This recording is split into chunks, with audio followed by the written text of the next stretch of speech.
This is chapter 24 of Flotsam. The Collapse. Amy's excitement on almost reaching the opening was short-lived. She could feel herself slipping as the rain from above poured over her, turning the upturned earth into the consistency of melted chocolate. "I'm slipping!" she cried. "You can do it, Amy," Briar encouraged. "Just grab something." "What, Briar? There's nothing but mud." "I don't know. Something." Amy let out a loud cry of dismay, feeling herself slip down. In desperation, she reached out, and a strong hand came out of nowhere, pulling her up. "Gotcha now, you overgrown pumpkin vine!" Loxy exclaimed, yanking her violently to him. Lightning flashed and thunder rolled through the mountains, causing Loxy to seem 10 times more frighteningly than he already was. "What in toxic plastic wrap were you doing?" Loxy asked, slapping Amy. "Try to escape once more, and I'll use your deer for arrow practice." He shook her hard. "Stupid, stupid girl. You're mine now." "I'm not yours. I'm not anyone's." "Oh, yes, you are," Loxy said, shaking Amy more fiercely. "You are mine, and I'll do whatever I like with you." "No, you won't," Amy said, struggling to get free. "Yes, I will, you dwarf, piglet, hobbit, little bit crumb-sized girly girl." He grabbed her and held her tight. "Tell me, girl, where are the keys to my truck? I lost them and came back to get you so you can tell me where they are." Amy smiled slightly, feeling suddenly powerful. She knew something he didn't. "Oh, you lost your keys?"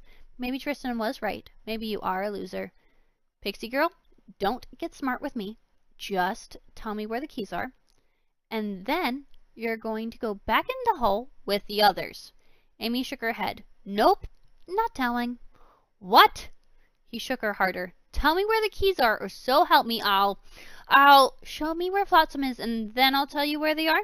"He's safe. You don't need to know where he is." "Nope, that's not good enough. You have to show me." Loxy frowned at Amy and huffed. "You are a very difficult girl. Fine, I'll show you." He peered at Briar and Tristan. "Just think about getting out of that hole, you two, and I won't think twice before using my bow and arrow on you. Got that? And I don't miss. Ever." Tristan knows all too well.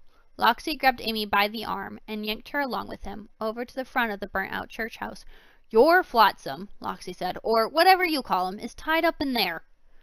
Amy folded her arms in protest. "I have to see him before I tell you where the keys are." "Fine, go in and see him. I'll be waiting for you right here." Amy sighed and slowly walked up the rickety steps of the old church house and into the chapel. The room was dark.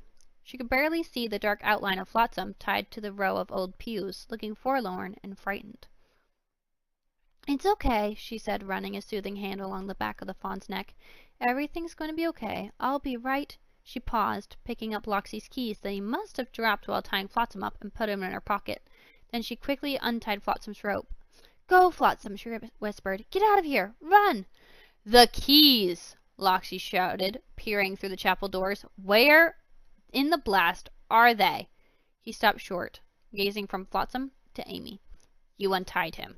"Yeah, I did." "You shouldn't have done that," Loxy growled, bolting for Flotsam. Frightened, the deer bounded through the door past Loxy and out of sight. "I'll kill him!" Loxy ranted, watching the deer race away. Amy glowered at Loxy and made a move to sprint past him. Loxy caught her arm, yanking her back. "I've got you now," he yelled, slapping her and throwing her to the floor. "You're mine, and the sooner you realize, the better off we'll all be. Now I'll ask you one more time. Where are the keys?" She stared at Mr. Loxy for one long minute, reached into her pocket and held up the keys for Loxy to see.